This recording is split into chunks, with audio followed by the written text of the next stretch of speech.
Hi అండి. అందరూ ఎలా ఉన్నారు? బాగున్నారా? ముందుగా అందరికీ శ్రీరామనవమి శుభాకాంక్షలండి. శ్రీరామనవమి అనగానే అందరికీ ఏం గుర్తొస్తుంది చెప్పండి? చక్కటి పానకం గుర్తొస్తుంది.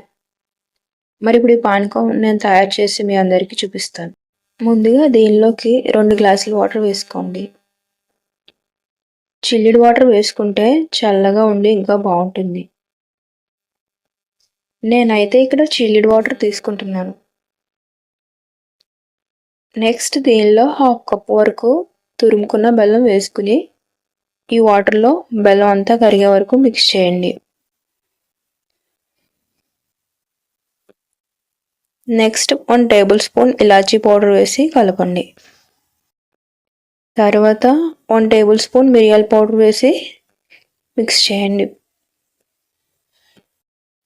నెక్స్ట్ దీనిలోనే 1 ఆరు తులసాకులు కూడా వేయండి. తులసాకులు వేయడం వల్ల ఆరోగ్యానికి ఎంతో మేలు చేస్తాయి. రోగనిరోధక శక్తిని పెంచడంలో చాలా ప్రభావవంతంగా ఉంటుంది. అలానే ఈ బెల్లం పానకంలో కూడా చాలా ఔషధ గుణాలు ఉన్నాయి. ఈ శ్రీరామనవమి రోజున అందరూ కూడా ఈ బెల్లం పానకాన్ని తప్పక స్వీకరించాలని. వీడియో నచ్చినట్లయితే లైక్ అండ్ షేర్ చేసి ఛానల్ సబ్స్క్రైబ్ చేసుకోండి. Thank you for watching. By by.